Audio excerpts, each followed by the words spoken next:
Continuamos con el tema la evangelización, la tarea suprema de la Iglesia. Ahora hablemos del origen de la evangelización. La evangelización no es un hecho casual producto del intelecto humano. Tampoco es algo que se gestó recién al principio de la era cristiana. No es algo ideado por los líderes religiosos con el afán de ganar adeptos, porque la evangelización no consiste en un movimiento proselitista con el fin de juntar gente. La evangelización forma parte del proyecto eterno de Dios. ¿Qué quiere decir esto? Que antes de la fundación del mundo, la Trinidad Divina elaboró un proyecto para lograr la redención del hombre caído. Según este plan, Cristo tendría que tomar la naturaleza humana y dar su vida en rescate de la humanidad.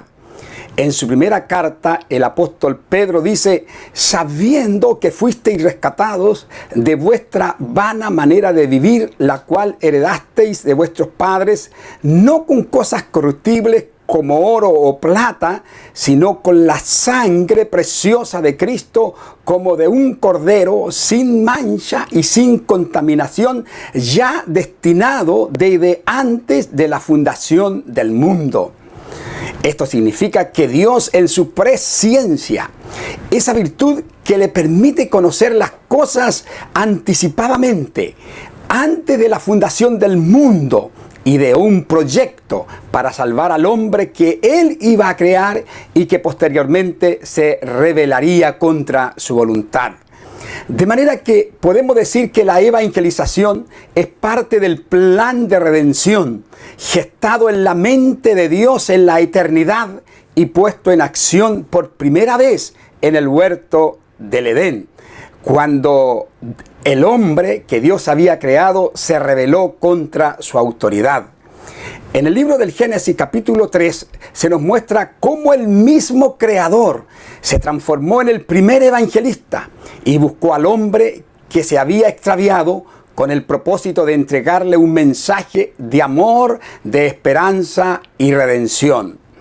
Esta es la fuente de origen de la evangelización, de modo que al involucrarnos en ella estamos asociándonos al proyecto eterno de Dios. Ahora hablemos del propósito de la evangelización. Al hablar del propósito de la evangelización, debemos apuntar hacia dos direcciones. Primero, entregar el mensaje del reino de Dios al hombre. En 1 Timoteo 2:4, San Pablo dice que el deseo de Dios es que todos los hombres sean salvos y vengan al conocimiento de la verdad. Por tanto, la evangelización es el esfuerzo que debe hacer cada cristiano o discípulo de Cristo por transmitir el mensaje del amor de Dios al pecador, con el fin de que éste sea salvo. Este era el propósito de la evangelización en la iglesia del primer siglo, o como también la llamamos, la iglesia apostólica. Pablo en 1 Corintios, el capítulo 15, versículos 1 al 4, dice: además os declaro, hermanos, el evangelio que os he predicado, el cual también recibisteis, en el cual también perseveráis, por el cual, si retenéis la palabra que os he predicado, sois salvos, si no creísteis en vano. Porque primeramente os he enseñado lo que asimismo recibí, que Cristo murió por nuestros pecados conforme a las Escrituras, y que fue sepultado, y que resucitó al tercer día conforme a las Escrituras. ¡Qué tremenda declaración hace el apóstol Pablo! Cristo murió por nuestros pecados, fue sepultado y resucitó. Y quienes reciben o aceptan este mensaje son salvos. La comunicación de este mensaje, 100% cristocéntrico, es lo que llamamos evangelización. Entonces, la evangelización no tiene como propósito hacer proselitismo con el fin de juntar gente. El evangelista no es un propagandista ni un motivador de ideas religiosas. La evangelización tiene como objetivo la salvación de las personas, vidas transformadas, hogares restaurados, sociedades cambiadas, pecadores destinados al infierno, rescatados para vida eterna. Aunque en la actualidad, en esta sociedad secularizada, esto parezca anticuado o descontextualizado, es la única esperanza que el ser humano tiene para ser salvo. La Escritura dice, palabra fiel y digna de ser recibida por todos, que Cristo Jesús vino al mundo para salvar a los pecadores. Entregar este mensaje cristocéntrico con el fin de que los hombres sean salvos es el propósito principal de la evangelización, y básicamente esto es evangelizar. Consideremos ahora el segundo propósito de la evangelización: lograr la formación de iglesias locales saludables.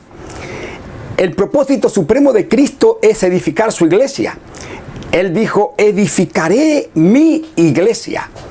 Y la evangelización canaliza la extensión de la iglesia en el mundo. El libro de los Hechos indica que la evangelización en el primer siglo dio como resultado el crecimiento numérico y la extensión geográfica de la iglesia.